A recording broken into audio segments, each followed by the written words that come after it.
여러분, 우리는 오늘로 이제 요나서를 좀 마무리하고요. 다음 주에는 정규인 수련회가 있고 그 이후부터는 이제 사랑하는 사람들을 위하여라는 주제로 다시 한번 좀 내가 사랑하는 사람들에게 하나님에 대해서 좀 소개하고 알려주는 시간을 4주 동안 가지려고 하는데요. 네, 오늘 이제 요나서 4장을 이야기하면서 한번 우리 이런 상상을 해봤으면 좋겠습니다. 저나 여러분 중에 이제 누군가가 북한으로 가는 거예요. 북한 평양으로 갑니다. 그래서 평양에서요 가장 큰 광장에서 김일성 광장이 가장 크나요? 평양을 안 가봐서 모르겠네요. 갈 수가 없죠. 어쨌든 평양에서 가장 큰 광장에서 우리가 회개를 외치는 거예요. 큰 소리로 회개를 외칩니다. 이제 그러고 당연히 생각하겠죠. 아, 이제 나는 북한 당국에게 끌려가서 이제 고문과 여러 가지 신문을 받다가 재판관에 끌려가겠구나. 이제 아니면 나한테 사형에 당하겠구나. 이렇게 생각하고 있는 찰나에 놀라운 일이 벌어집니다. 북한의 군사들이 갑자기 총을 내려놓고 무릎을 꿇고 거기서 회개하기 시작하는 거예요. 심지어 그 소문이 저기 김정은에게도 들렸는데 김정은도 갑자기 무릎을 꿇고 그 자리에 앉아 회개합니다. 북한이 뒤집어지기 시작했어요. 자, 그리고 저는 그 광경을 보며 하나님께 이렇게 말하는 거예요. 하나님! 이게 뭐예요? 이건 옳지 않습니다. 이건 나쁩니다. 보세요. 여러분, 이게 지금 어떤 모습으로 그려지시나요? 거의 노벨 평화상을 받을 만큼의 일을 해놓고 그런 일이 일어났는데 하나님을 향해 정작 이렇게 말하는 거죠. 하나님, 이건 나쁩니다. 전 이게 너무나 싫습니다. 자, 여러분, 이게 오늘 요나가 하고 있는 일이었습니다. 그렇죠? 그는 당시 중동에서 가장 강대국이고 가장 잔혹한 나라였던 아수르의 수도인 니느웨에서 회개를 외쳤고요. 거기에서 엄청난 회개가 일어납니다. 니느웨 왕도 회개하기 시작합니다. 그런데 요나는 이 일을 보면서 하나님께 분노하죠. 그리고 외쳐요. 하나님, 이건 아니죠. 이건 옳지 않습니다. 그리고 하나님은요, 이렇게 분노에 있는 요나를 향해 물어보십니다. 네가 화를 내는 것이 정말 옳으냐? 보통 자 보세요. 만약 우리가 성경에서도 일반적으로 그렇고요. 하나님이 우리에게 찾아와 어느 날 정말로 음성으로 물어본다고 해보죠. 야, 네가 지금 이렇게 하는 게 옳으냐? 라고 물어본다고 하자고요. 자, 그러면 우리는 뭐라도 대답할 거예요. 그렇죠? 뭐라도 얘기하겠죠. 그 하나님 앞에. 그런데 오늘 4절 이후에 요나를 보세요. 요나는 하나님께 대답하지 않아요. 속된 말로 요나는 하나님이 창조주가 자신에게 찾아와 말을 걸고 있는데 그는 하나님을 쌩깝니다. 그렇죠? 여러분, 이런 이야기 들어본 적 있으신가요? 선지자가 신이 자기에게 찾아와 얘기하는데 쌩깝니다. 심지어 그 신이 자신을 향해 수없이 많이 용서하고 배려했는데도 불구하고 대답하지 않아요. 신에게. 자, 여러분, 한번 우리 이걸 이렇게 생각해 보자고요. 내가 누군가가 있어요. 친한 친구나 아니면 뭐 동생이에요. 아니면 내 형제예요. 그런데 말 더럽게 안 들어요. 근데 내가 항상 참았어요. 끝까지 참았어. 계속 용서해줬어. 계속 배려해줬어. 계속 양보해줬어요. 그러다가 이제 또 그날도 자꾸 화를 내고 안 좋게 얘기하길래 나는 좋게 얘기했어요. 야, 너 진짜 내가 지금까지 얼마나 너에게 많이 양보하고 언니가, 오빠가, 형이 얼마나 많이 너한테 이렇게 너를 배려 많이 했니? 너 근데 지금 나한테 이러는 게 정말 너 맞는 거 같아? 라고 하는데 대답하지 않고 방문을 확 닫고 들어가요. 심지어 카톡 보냈는데 카톡 1이 사라지지 않아요. 자, 지금 여기서 형제 자매를 두고 있는 장녀들, 언니, 오빠들 표정이 벌써 그려지죠? 자, 오늘 요나는 하나님께 이렇게 하고 있었어요. 근데 하나님이 이런 요나를 향해 어떻게 하시죠? 하나님은 분노하지 않습니다. 오히려 하나님은 이런 요나를 찾아가 또다시 설득하십니다. 여러분, 이런 신화를, 이런 이야기들을, 이런 이솝우화나 신화에서 이런 이야기를 본 적 있으신가요? 감히 인간이 신을 향해 화를 내는 걸 넘어서 신을 쌩까요. 말을 씹어요. 근데 하나님이 이 인간에게 저주를 내리고 그를 죽이는 것이 아니라 오히려 그를 설득하고 그에게 찾아가 또 대화합니다. 자, 바로 이게 성경이 말하는 하나님이고요. 그리고 바로 이게 수많은 사람들이, 그리고 제가 성경을 진실로 이게 실제적 역사에서 일어난 일이라고 믿는 이유기도 합니다. 여러분, 만약 성경이 흔히 종종 사람들이 이야기하는 것처럼 그저 종교는, 신화는 어떤 지배층들이 피지배층을 잘 다스리기 위해 왕족에게 복종하게 하기 위해 만들어낸 신화 이야기야라고 한다면요, 신이 자신에게 무례하게 행하고 자신의 말을 어기며 자신의 말을 무시하는 인간을 심판하지 않고 용서하는 이야기는요, 그 어떤 도움도 되지 않습니다. 그렇죠? 아니, 도대체 신이 이렇게 자신에게 무례하게 대하는 인간을 용서하는 이야기가 지배층이 피지배층을 다스리는데 어떤 도움이 되죠? 이건 그 어떤 도움도 되지 않아요. 오히려 도움이 안 되죠, 더. 자, 그런데 성경은요, 이렇게나 나약하고 이렇게나 뻔뻔한 요나를 하나님이 심판하고 저주하는 것이 아니라 그를 끝까지 용서하고 포기하지 않는 것을 얘기하고요, 하나님은 그를 끝까지 설득하십니다. 왜 그럴까요? 그리고 그 이야기를 우리에게 들려주죠. 왜 그럴까요? 왜 이런 이야기를 들려줄까요? 이유는 하나예요. 이 이야기가 어떤 지배층이 피지배층을 더 잘 지배하기 위해 지어낸 이야기가 아니라 이게 고대 역사에서 실제 일어난 일이었으니까요. 하나님은 진짜 우리를 이렇게 사랑하시는 선하신 분이니까요. 자, 이런 의미에서 오늘 우리는 성경이 말하는 이 하나님이 요나를 설득하시는 모습을 통해서요, 하나님의 사랑이 무엇인지, 하나님이 어떻게 우리를 사랑하시는지를 좀 볼 수 있는데요. 오늘은 우리가 크게 이 하나님의 설득을 통해 크게 세 가지를 좀 보려고 합니다. 먼저 첫 번째는요, 요나를 설득하시는 하나님의 방법에 대해서 살펴볼 거고요. 두 번째는요, 이 설득을 통해 하나님이 지금 요나에게 무엇을 요구하고 계시는지에 대해서 살펴볼 거고요. 마지막 세 번째로는요, 우리를 설득하기 위해 하나님이 어떤 일을 행하셨는지를 살펴볼 거예요. 자, 그럼 먼저 첫 번째로 오늘 요나를 설득하시는 하나님의 방법에 대해서 이야기해 볼게요. 앞에서 살펴본 것처럼 그 요나의 불성실한 외침에도 불구하고 니느웨에 엄청난 회개가 일어나고요. 하나님은 이 니느웨를 용서하십니다. 그런데 요나는 이 니느웨가 용서받는 걸 마음에 들어하지 않아 하죠. 그래서 요나는 하나님께서 니느웨를 용서하셨지만 그걸 그 니느웨가 망하는 거를 꼭 포기하지 않고 니느웨가 용서받는 걸 다시 말이 꼬여요. 니느웨가 용서받는 게 너무 마음에 안 들어서 그는 그 성읍 동쪽으로 나가요. 그래서 니느웨가 망하기를 기다려요. 그러니까 요나는 이렇게 생각하고 있었던 거예요. 좋아요, 하나님, 당신이 저들을 용서했지만 저 니느웨는 악한 국가이기 때문에 다시 죄를 저지를 게 분명합니다. 다시 잘못을 저지를 겁니다. 그러면 그때 그들을 심판하셔야 돼요. 저 그거 두고 보고 있을 거예요. 지켜보고 있을 겁니다. 라고요. 자, 그런데 여러분, 지금 요나가 하고 있는 이 행동이 얼마나 모순되는 일인지를 우리는 알아야 돼요. 불과 며칠 전까지만 해도요, 요나는 하나님의 말씀에 불순종했고요, 하나님이 싫어서 하나님께로부터 도망갔어요. 근데 하나님은 이런 요나를 포기하지 않으시죠. 하나님은 자신에게 불순종하고 자신이 싫어서 떠난 요나를 끊임없이 용서하시고 설득하시고 그를 다시 되돌이켰어요. 그리고 요나는 이 하나님의 설득 끝에 드디어 물고기 뱃속에서 하나님 죄송합니다. 제가 잘못했군요. 제가 회개하겠습니다. 제가 다시 돌이키겠습니다. 라고 회개해요. 그렇죠? 그런데 지금 요나는 지금 이 순간 자신이 회개했던 것과 완전 반대로 행동하고 있어요.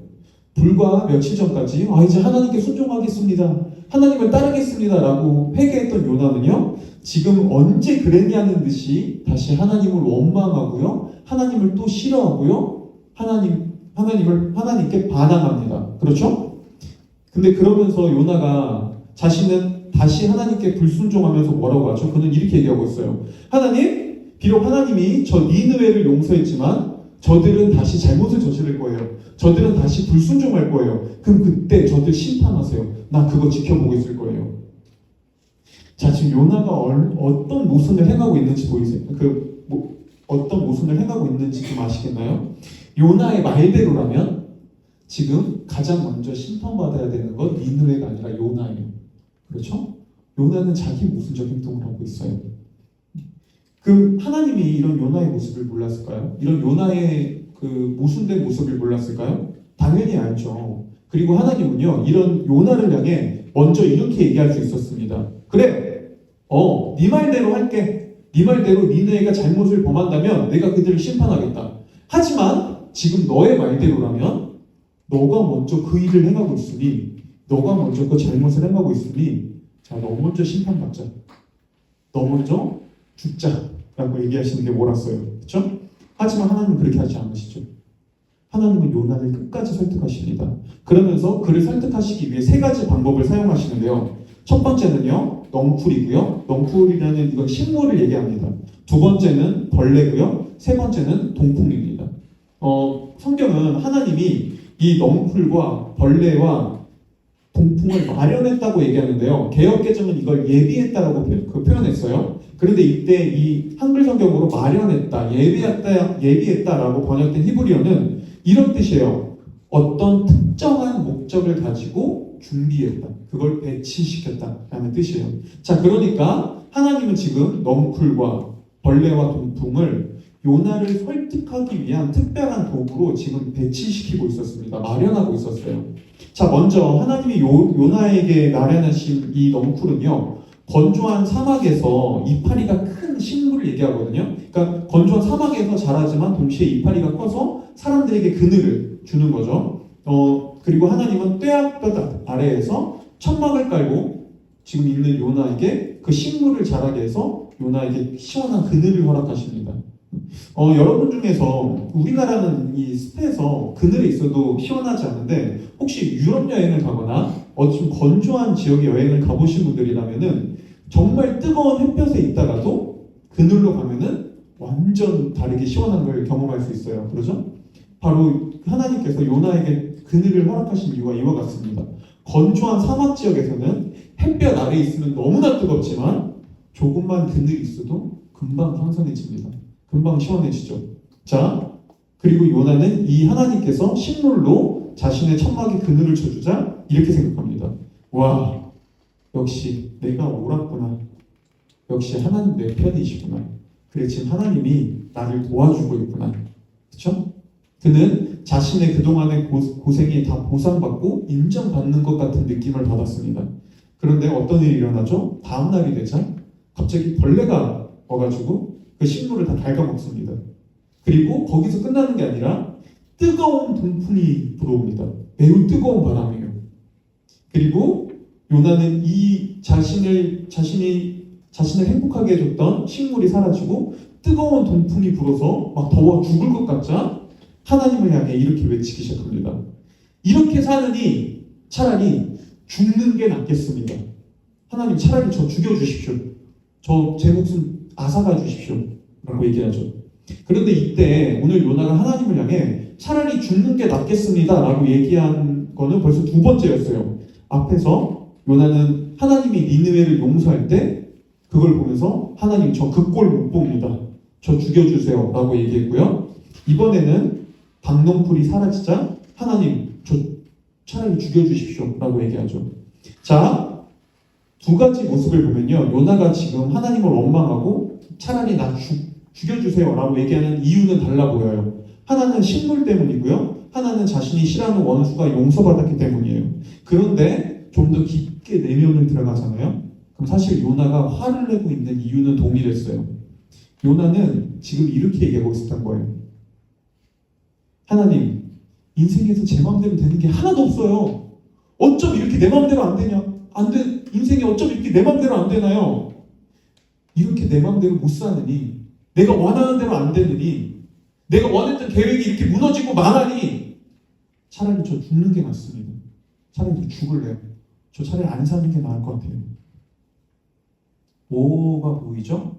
요나가 지금 분노하는 걸 넘어 차라리 저 죽여주십시오 라고 말하는 이유에는요, 자기 중심성이 있었습니다. 그리고 우리는 여기서 요나가 왜 이렇게까지 자신의 인생을 힘들어하고 하나님을 왜 이렇게까지 싫어했는지, 그에게 하나님이 왜 이렇게 못마땅하게 보였는지 그 이유를 알 수 있습니다. 요나는 이렇게 생각했어요. 인생은 내 마음대로 돼야 돼. 내가 원하는 대로 돼야 돼. 내가 지금 계획하고 내가 꿈꾸는 게 반드시 이루어져야 돼. 그래야 나는 행복한 인생을 살 수 있어. 그래야 나는 만족스러운 인생을 살 수 있어. 그리고 하나님도 이걸 도와줘야 돼. 하나님도 내가 원하는 걸 도와줘야 돼 라고 생각하고 있었던 것이죠. 바로 이게 요나서 전체에 걸쳐 요나서 1장부터 4장까지 요나가 하나님께 도망가려 하고 하나님을 싫어하고 하나님께 불순종하고 하나님께 화를 냈던 이유였습니다. 그는 내 인생이 그리고 내가 살아가는 세상이 그리고 하나님조차 내가 원하는 대로 내가 생각하는 대로 흘러가야 된다고 생각하고 있었어요. 그리고 이런 요나의 마음은요, 하나님이 요나에게 두 번째로 물어볼 때 네가 화를 내는 것이 옳으냐? 라고 할 때 여기에 대한 요나의 대답으로 더욱 잘 알 수 있는데요. 하나님이 두 번째로 요나에게 네가 화를 내는 것이 옳으냐? 라고 묻자 이번엔 요나가 대답합니다. 이렇게 대답하죠. 네, 옳습니다. 라고 얘기해요. 그렇죠? 그러면서 이 뒤에 요나는 이렇게 얘기하고 있었던 거죠. 네, 제가 옳습니다. 당연히 제가 원하는 대로 삶이 돼야 되고 제가 원하고 계획하는 대로 제 인생이 풀려가야 되는데 하나님이 이거 도와주셔야 되는데 이거 안 도와주시니 차라리 저 죽는 게 낫겠습니다. 차라리 제 목숨 앗아가십시오. 여러분들 혹시 이 모습이 낯선가요? 이 모습이 남의 이야기 같나요? 아니요. 여러분 우리의 삶을 한번 정직하게 돌아보자고요. 인생을 살면서 우리 모두 다 한 번쯤 아니 한 번 이상 우리도 요나와 같은 외침을 한 적이 있죠. 이렇게 사느니 차라리 죽는 게 나은 것 같아. 내가 왜 이렇게까지 살아야 돼? 아, 나 진짜 살기 싫다. 차라리 죽으면 편하지 않을까? 라는 생각, 정말 그럴 용기는 없어도 스치듯이라고 해본 적 우리 다 있지 않나요? 자, 근데 왜 그런 생각을 하죠? 언제 그런 생각을 하죠?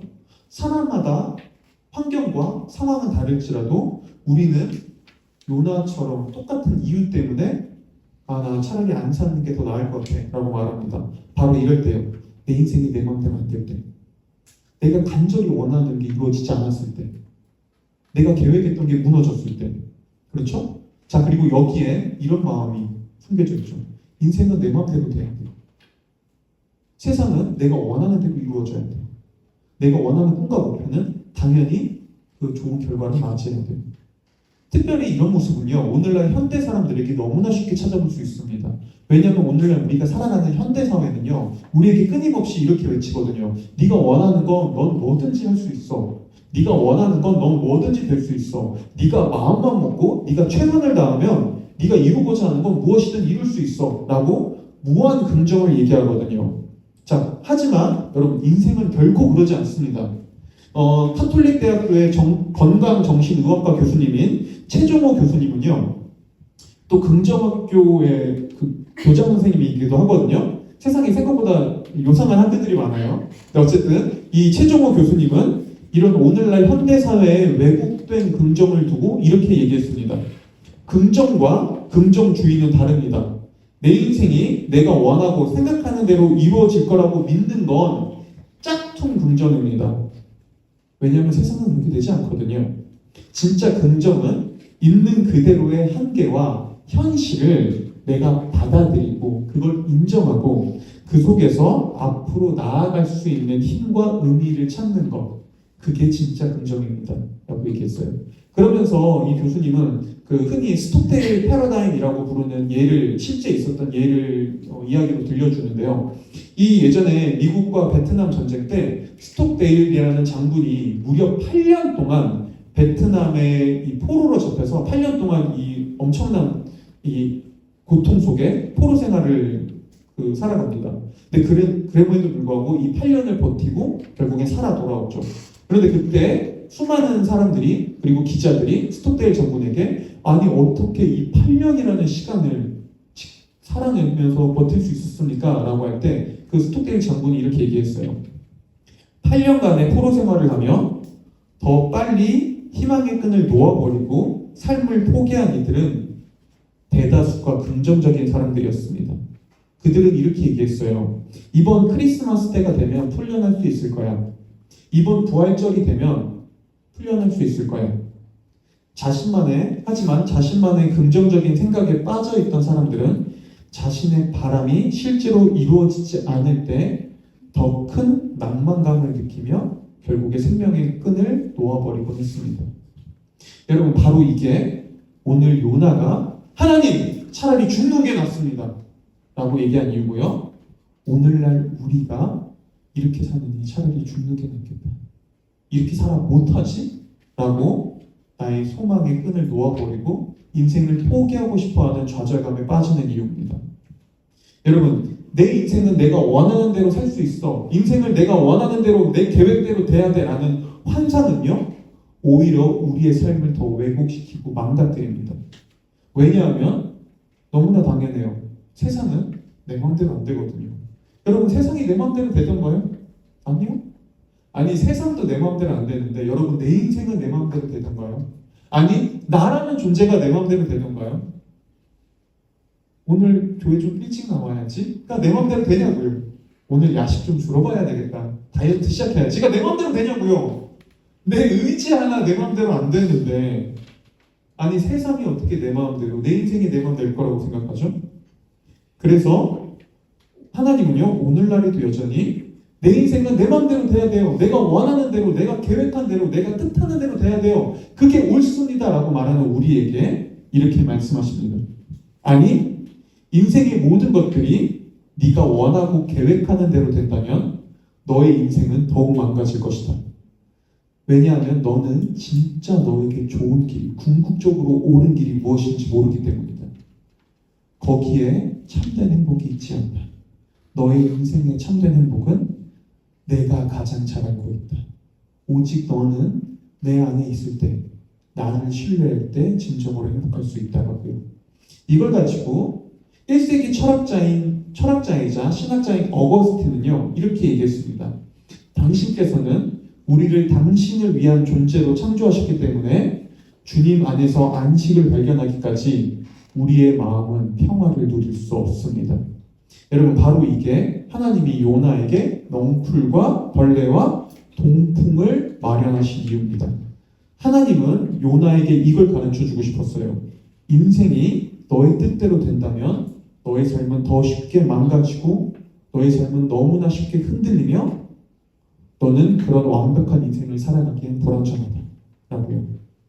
여러분, 이런 요나의 모습을 실제 우리는 어떻게 볼 수 있냐면요, 오늘 요나를 보세요. 그는 하나님이 넝쿨을 그에게 주셨을 때 성경에 보면 그가 무척 좋아했다고 말하거든요. 근데 히브리어 표현을 보면 이게 훨씬 더 강한 표현이에요. 히브리어 표현을 보면 성경은 그렇게까지 얘기해요. 요나가 넝쿨을 사랑했다. 여러분, 식물 사랑하기 쉽지 않아요. 요나가 지금 식물 사랑한 건가요? 아니죠.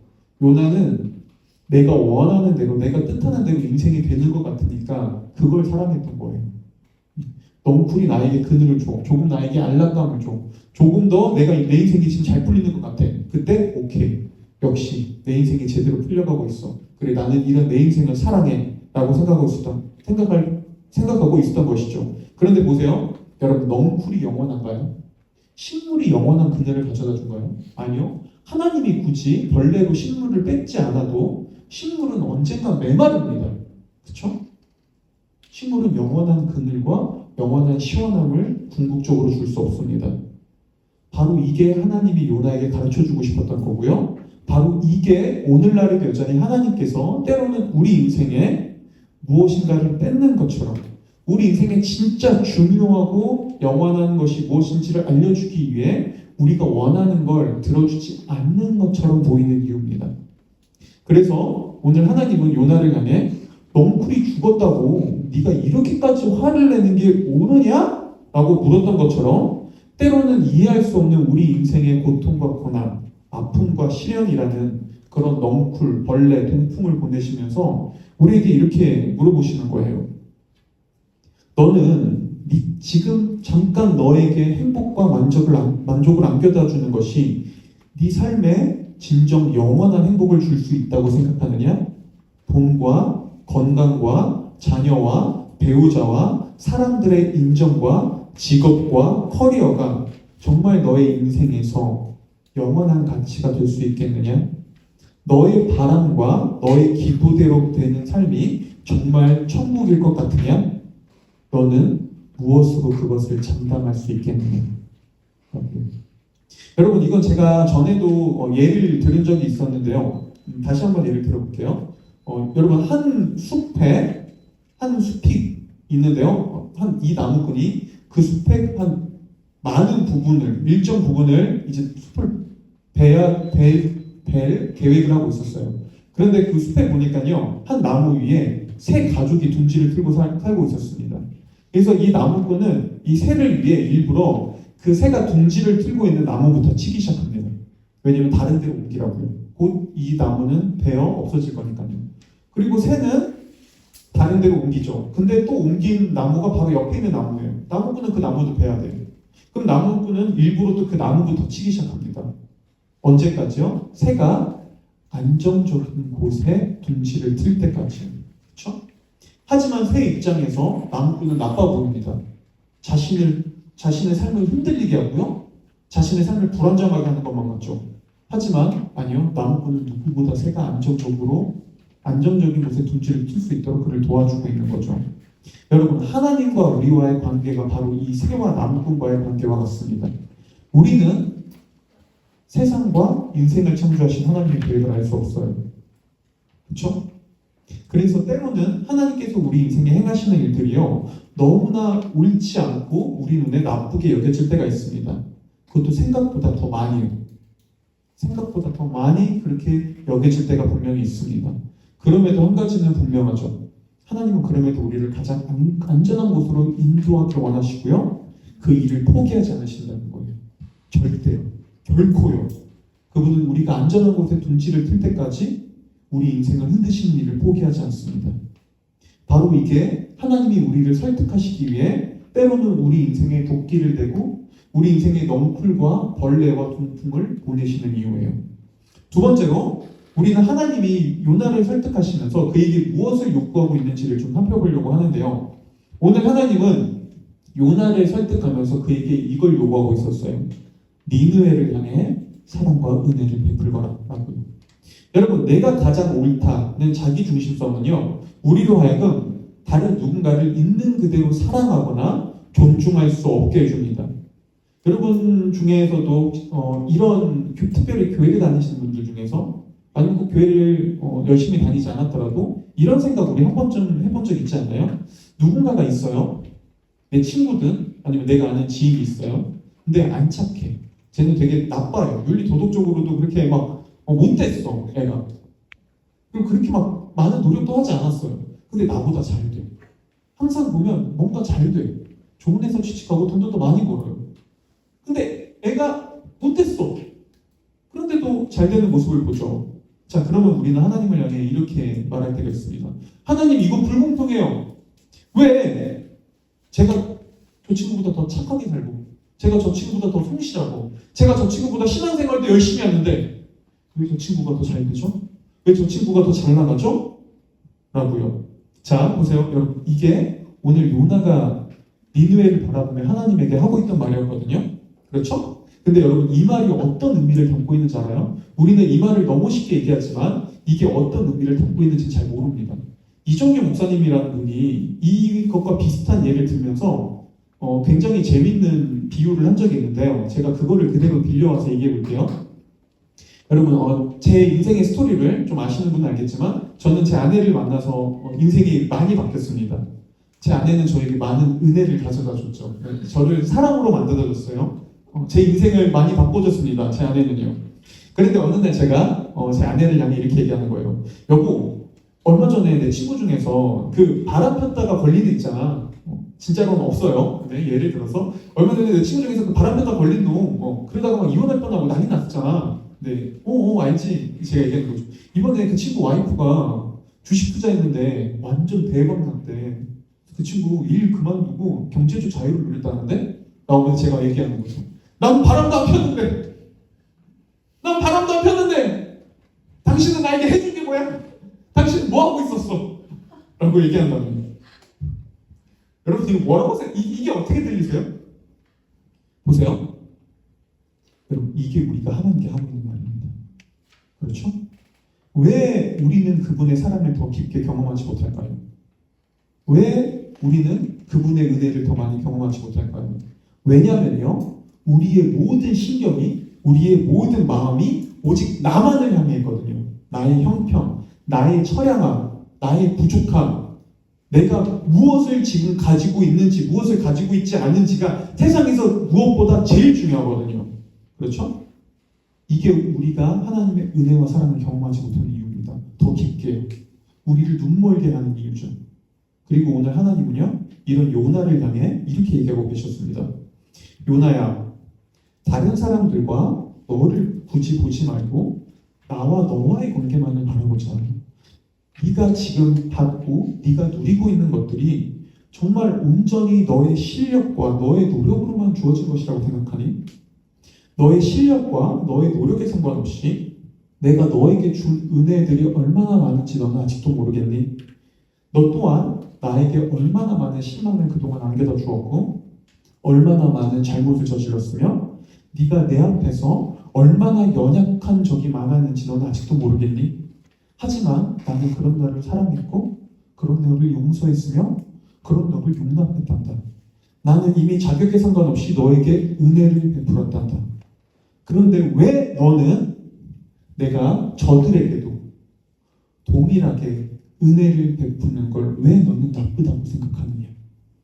왜 너는 왜 너는 저 사람들이 너보다 더 못난 것을 받아야 한다고 생각하느냐? 내가 너와 나의 단 둘의 관계를 원하는 것처럼 저들과 나와의 관계가 있다 라고 하나님은 얘기하고 계셨던 거죠. 여러분, 그리고 바로 이게 오늘날에도 여전히 넝쿨이 사라졌다고 불평하는 요나처럼 오늘날 하나님 나에게 이게 없잖아요. 왜 나는 저렇게 안 해주시나요? 왜 나는 저 사람과 같지 않죠? 라고 불평하는 우리의 모습입니다. 하나님의 말씀처럼 여러분 오늘날에도 이 세상에서는요, 인생에서 진정한 행복과 진정으로 옳은 길을 찾지 못한 채 좌우를 가릴 줄 모르는 수많은 사람들이 방황하고 아파하고 있습니다. 여기서 좌우를 가릴 줄 모른다는 이유는요, 이거죠. 나에게 정말 옳은 길이 뭔지 모르고 세상을 살면서 올바른 방향성이 뭔지 모르는 거죠. 그렇죠? 여러분, 그리고 이건 우리 모두 이야기죠. 우리는 세상을 살아가면서 무엇이 나에게 옳은 길인지 모릅니다.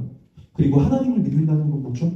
우리가 하나님을 만난다는 건요, 내 인생에 진짜 옳은 길이 무엇인지를 아시는 분을 만나는 거죠. 우리는 그분을 따라갈 때 인생의 방향을 해결하기 시작합니다. 하지만 여전히 우리 바깥에는요, 우리 주변에는요, 인생의 길을 알지 못한 채 방황하고 있는 수많은 사람들이 있습니다.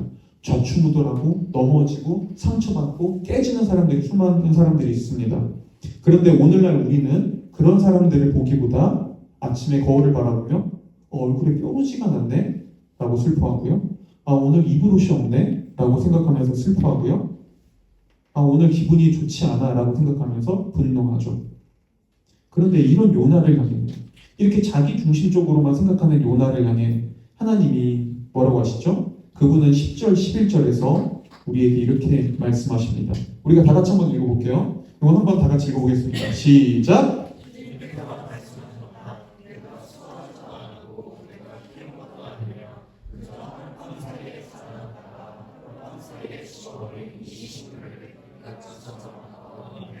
하물며 좌우를 가릴 줄 모르는 사람들이 12만 명도 더 되고 짐승들도 수없이 많은 이 큰 성읍 니느웨를 어찌 내가 아끼지 아니하겠느냐. 자, 이 말씀을 제가 조금 더 쉽게 풀어서 설명드릴게요.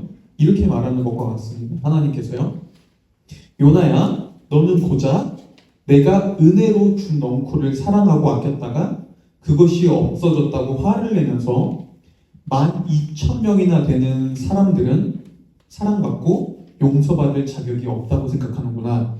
너는 내가 그들을 멸망시키길 원하는구나. 네가 슬퍼하는 것과 내가 슬퍼하는 것의 차이가 보이느냐? 네가 사랑하는 것과 내가 사랑하는 것의 차이가 보이느냐? 너의 사랑은 너 자신에게로만 흐른다. 너는 계속해서 너 자신만을 걱정한다. 너는 자기 몰두로 가득 차 있다. 너는 항상 너 자신의 고난만을 슬퍼한다. 너는 항상 너 자신만의 문제로 아파한다. 너는 항상 나만 불쌍해 라고 말한다. 하지만 내 사랑은 낯선 이들을 향해, 연약한 이들을 향해, 받을 자격이 없는 이들을 향해 밖으로 흐른다. 이게 네가 나에게 사랑받은 이유기도 하다. 너도 저들과 같았다. 요나야, 너는 누구를 위해 살고 있느냐? 너는 누구의 영광에 빠져 있느냐? 너의 왜곡된 자기 중심성에 보이느냐? 여러분, 지금 하나님이 요나를 설득하며 무엇을 말하고 있는지가 보이시나요? 놀랍게도요, 오늘 하나님은요, 요나에게 니느웨를 너도 사랑하거라 라고 하면서요, 니느웨의 장점과 좋은 점을 말하지 않습니다. 여러분, 우리 한번 생각해 볼까요? 우리가 보통 누군가와 다퉜어요. 아니면 누군가가 별로 내 마음에 들지 않아요. 근데 누군가 그 안에서 중재자가 왔을 때 우리에게 야, 그래도 사이좋게 지내, 아니면 서로 사랑해 라고 할 때 보통 이렇게 얘기합니다. 내가 싫어하고 내 마음에 들지 않는, 나와 맞지 않는 사람의 좋은 점을 얘기해줘요. 저 사람 그래도 이런 좋은 점이 있어. 알고 보면 저 사람 이런 면이 굉장히 바라. 이런 장점도 있어 라고 얘기해주죠. 근데 보세요. 오늘 하나님은요, 요나에게 니느웨를 사랑하라고 하면서 니느웨의 좋은 점을 얘기하지 않아요. 뭘 말해주죠? 하나님이 니느웨를 얼마나 사랑했는지를 얘기해요. 왜 그런 줄 아나요?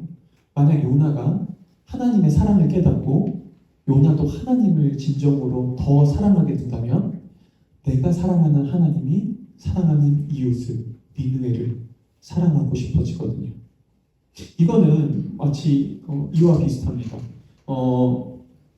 저에게 또 그 장모님 장인어른이 계시죠. 근데 저는 저희 장모님 장인어른이 저를 사랑한다는 걸 압니다.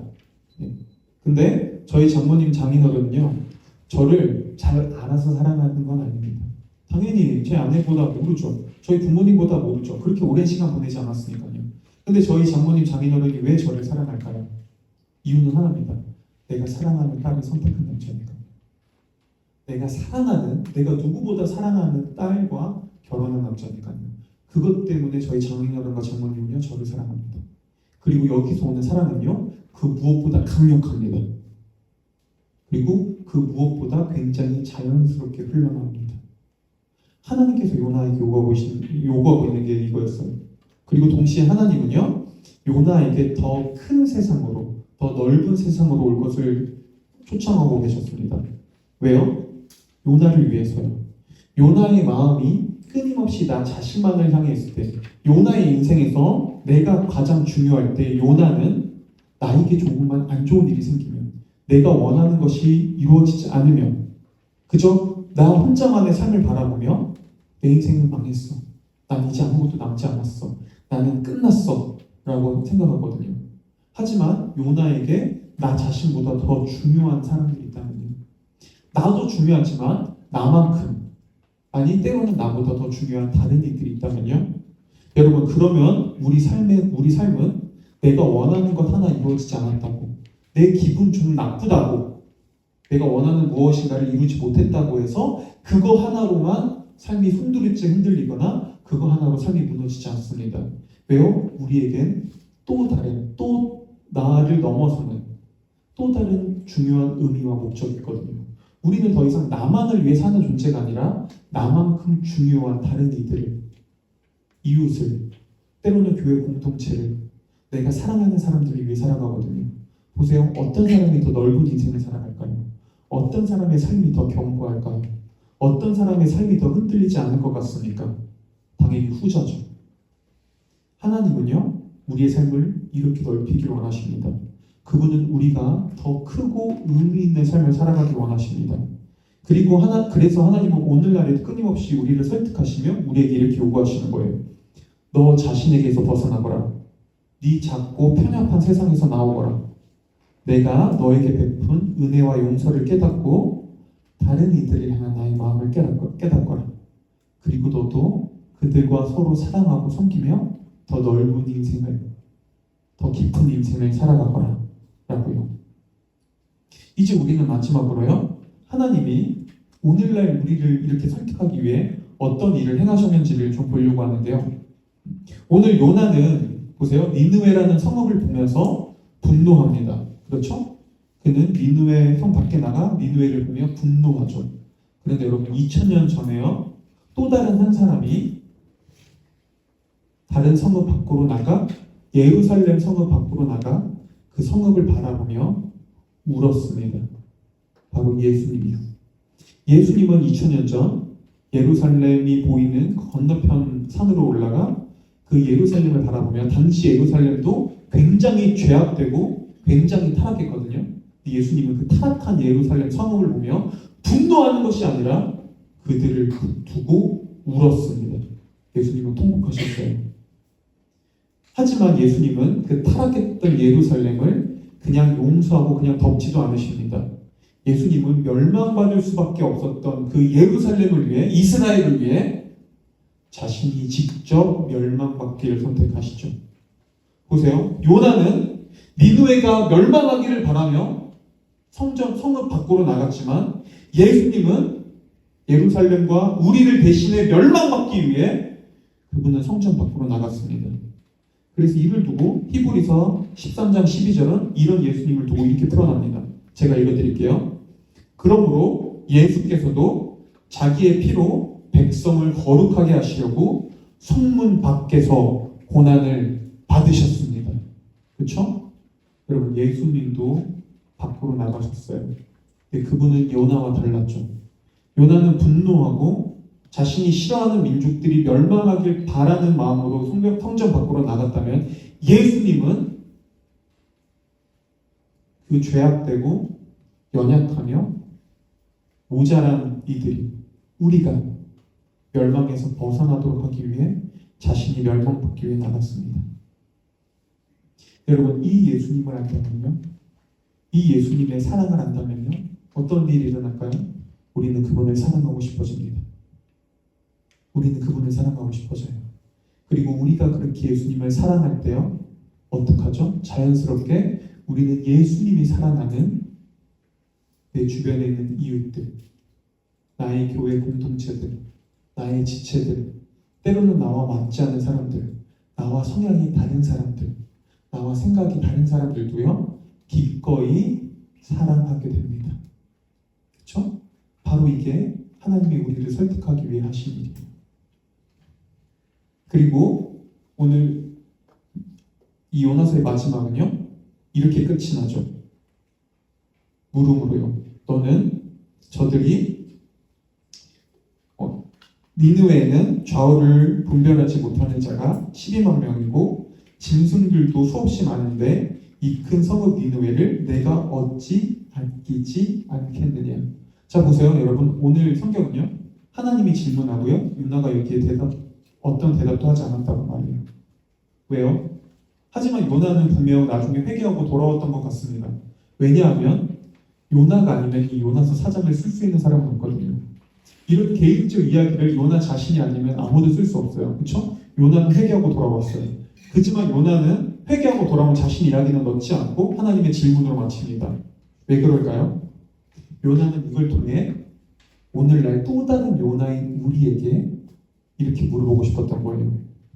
너는, 또 다른 요나인 너는 저들을 사랑할 수 있겠느냐? 너는 이 공동체와 함께 할 수 있겠느냐? 너는 마음을 열고 네가 사랑하시는 하나님이 사랑하는 너의 이웃들을 사랑으로 바라볼 수 있겠느냐?